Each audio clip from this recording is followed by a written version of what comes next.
আবারও B Ed fourth সেমিস্টারের একটা সাজেশন নিয়ে চলে এসেছি। ওয়েলকাম টু আওয়ার চ্যানেল অঙ্ক চর্চা। তোমরা জানো যে তোমাদের যেহেতু 10 তারিখ থেকে এক্সাম, তার জন্য কিন্তু আমি খুবই তাড়াতাড়ি তোমাদের অপশনাল পেপারগুলি দিয়ে দিচ্ছি। আর তোমরা জানো যে আমরা যে সাজেশনগুলি প্রোভাইড করে থাকি, এটা কিন্তু বিগত যে বছরের প্রশ্নপত্রগুলি আছে সেগুলি যাচাই করে কিন্তু আমরা তোমাদের সামনে তুলে ধরি। আজকে যে অপশনাল পেপারটা তুলে ধরছি সেটা হলো গাইডেন্স এন্ড কাউন্সিলিং।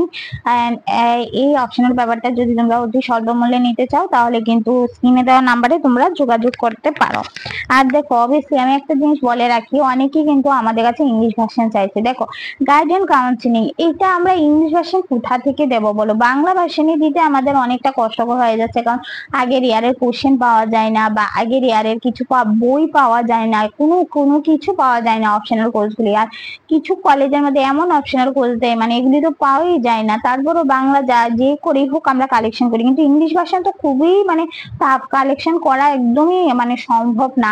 আর যারা ইংলিশ ভার্সনে আছে তাদেরকে বলবো তোমরা কলেজের সাথে যোগাযোগ করো, যিনি কলেজের অপশনাল পেপার পড়ায় উনি তোমাদের কোনো রাস্তা দেখাতে পারে, কারণ আমাদের কাছে তো কিছুই অ্যাভেলেবেল হচ্ছে না এই কোর্সগুলি। তো চলো আমরা আজকে দেখে নিই আমাদের যে সাজেশনের পর্ব গাইডেন্স কাউন্সিলিং এর। প্রথম দেখো, মার্ক 2 এর মধ্যে আমরা লিখছি শিক্ষাগত নির্দেশনা কি। ভেরি ভেরি একটা ইম্পর্টেন্ট কোশ্চেন। এই কোশ্চেনগুলি প্রতিবার পরীক্ষার মধ্যে আসে। 2 নাম্বার দেখছি অবসাদের লক্ষণগুলি লেখো। 3 নাম্বার হলো DSM 4 কি। তারপরে একজন মানসিক সুস্বাস্থ্যের অধিকারী ব্যক্তির 2টি বৈশিষ্ট্য লেখো। 5 নাম্বার দেখো সাক্ষাৎকারের 2টি অসুবিধা লেখো। ভেরি ভেরি ইম্পর্টেন্ট এই কোশ্চেনগুলি। 6 নাম্বার দেখো পেশাগত নির্দেশনা কি। 7 নাম্বার দেখো অটিজম বলতে কি বুঝো। দেন 8 নাম্বার দেখো নির্দেশনার যে কোনো 2টি নীতি লিখো। এই কোশ্চেনটি এতটাই ইম্পর্টেন্ট কি বলবো, প্রতিবার পরীক্ষা আসে। তারপরে বুদ্ধাঙ্গের সংজ্ঞা লিখো। Very very important question. 10 number দেখো কেরিয়ার কাউন্সিলিং এর বিভিন্ন ধাপগুলি লেখো। দেন দেখো 11 হলে গিয়ে অ্যাপেথিক বা হলে গিয়ে সমানুভূতির সংজ্ঞা লিখো। Very very important. 12 নাম্বার বৃত্তিমূলক নির্দেশনা 4টি উদ্দেশ্য লেখো। 13 নাম্বার দেখো পরোক্ষ পরামর্শ দানের 2টি সুবিধা লেখো। Very very important question. 14 number দেখো সিআরটি তে সাধারণ কি ধরনের তথ্য সংরক্ষিত হয়। Very very very important question এই কোশ্চেনটা। তারপরে এনএল কোডার রেকর্ড কি। তারপর 16 নাম্বার দেখো একজন দক্ষ কাউন্সিলর যে কোনো 4টি গুণ উল্লেখ করো। Very very important question.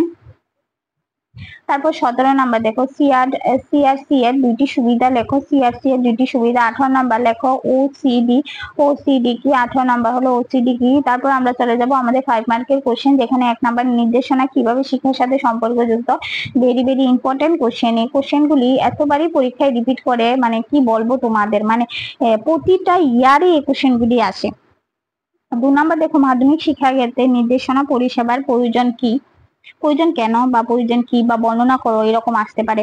কোশ্চেনটা একটু ঘুরিয়ে ফিরিয়ে দেয়। তারপর হলো যৌথ পরামর্শ দানের সুবিধা ও সীমাবদ্ধতাগুলি মূল্যায়ন করো।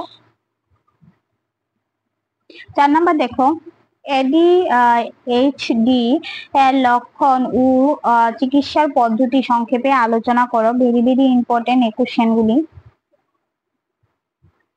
পরবর্তী দেখো কেস স্টাডি পদ্ধতি পর্যায়গুলি সংক্ষেপে আলোচনা করো। দেন 6 নাম্বার দেখো অবসেসিভ কম্পালসিভ মানসিক রোগ লক্ষণের বিষয়গুলি লেখো।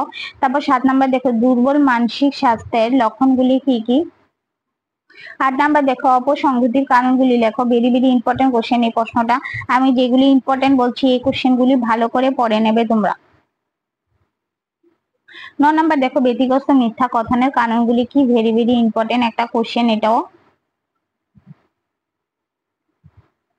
দেন দেখো 10 নাম্বার মানসিক স্বাস্থ্যের উপরে টিকা লিখো। মানসিক স্বাস্থ্যের উপরে টিকা লিখো। ভেরি ভেরি একটা ইম্পর্টেন্ট কোশ্চেন।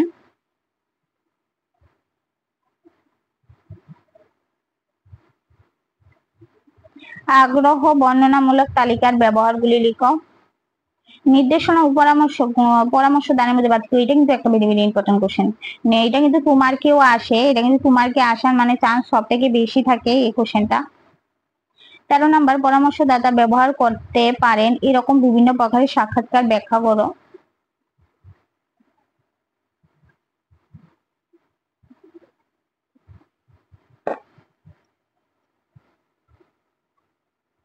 দেন 14 নাম্বার দেখো ফোবিয়ার উপর একটি টিকা লিখো।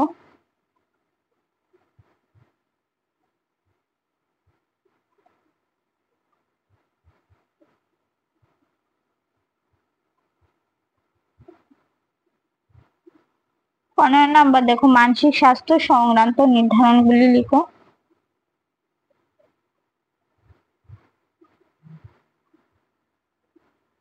তারপর আমরা চলে যাব আমাদের 10 মার্কের কোশ্চেন। 1 নাম্বার, শ্রেণী শিখনে পারদর্শিতার অভিক্ষা ও প্রবণতার অভিক্ষার ব্যবহার বিস্তারিতভাবে আলোচনা করো, প্রয়োজনীয়তা উল্লেখ উদাহরণ সহ লিখো। প্রয়োজনীয়তা এবং উদাহরণ সহ এখানে কিন্তু আলোচনা করো, বর্ণনা করো, এরকম কোশ্চেন কিন্তু দিয়ে দিতে পারে। তোমরা একটু বুঝে শুনে লাগবে, কি ওয়ার্ডস গুলি মনে রাখবে, যে এই কোশ্চেনে কি ওয়ার্ডসটা কি সেইটা দেখেই তোমরা যে কোনো আনসার কোশ্চেন আসুক না কেন বসিয়ে দেবে। 1937 সালে স্ট্যানফোর্ড বিজ্ঞান স্কেল অনুযায়ী বুদ্ধির পরিমাপ সংক্ষেপে আলোচনা করো। এই বুদ্ধির পরিমাপ সম্পর্কে আলোচনা করো, এটা কিন্তু ভেরি ভেরি একটা ইম্পর্টেন্ট একটা কোশ্চেন। এটা কিন্তু পরীক্ষার মধ্যে আসে, এটা কিন্তু ভালো করে শিখবে এবং এর সূত্রগুলি কিন্তু ভালো করে দেখে নেবে।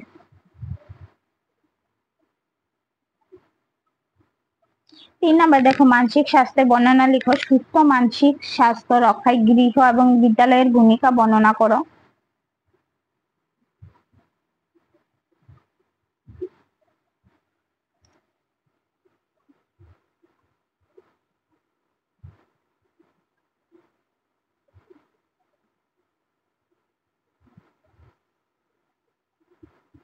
4 নাম্বার দেখো প্রত্যক্ষ পরোক্ষ পরামর্শ দানের মধ্যে তুলনামূলক আলোচনা করো।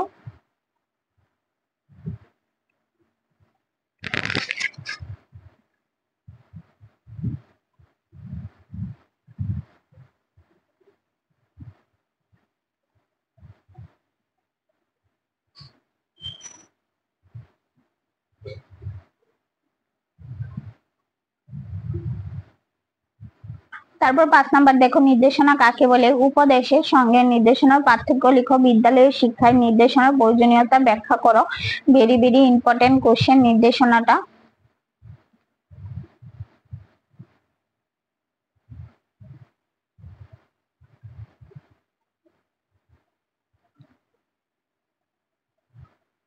তাহলে আমাদের সাজেশনের পর্ব কিন্তু এখানে শেষ হচ্ছে। আর যারা এখনো আমাদের চ্যানেলকে সাবস্ক্রাইব করনি করে নিও। আর যদি তোমাদের এই ভিডিওগুলি হেল্পফুল হয় তবে অবশ্যই একটা লাইক করে দিও। কিছু বোঝার থাকলে তোমরা কমেন্ট বক্সে বলতে পারো, আমরা অবশ্যই তোমাদেরকে রিপ্লাই দেবো। আমরা তোমাদের সাথেই কাজ করি। আর যদি তোমরা এই অতি স্বল্প মূল্যে এই সাজেশনগুলি পারচেস করতে চাও তাহলে স্ক্রিনে দেওয়া নাম্বারে যোগাযোগ করতে পারো। তো ভালো করে প্রিপারেশন নাও যাতে কোনো মতেই ব্যাক না আসে, কারণ ফোর্থ সেমিস্টার ব্যাক আসা মানে একটা বিরাট ব্যাপার। তো থার্ড সেমিস্টার যাতে কোনোভাবেই ব্যাক না আসে সেই দিকে লক্ষ্য রাখো। চলো বাই, ধন্যবাদ, আজকে এখানেই রাখছি।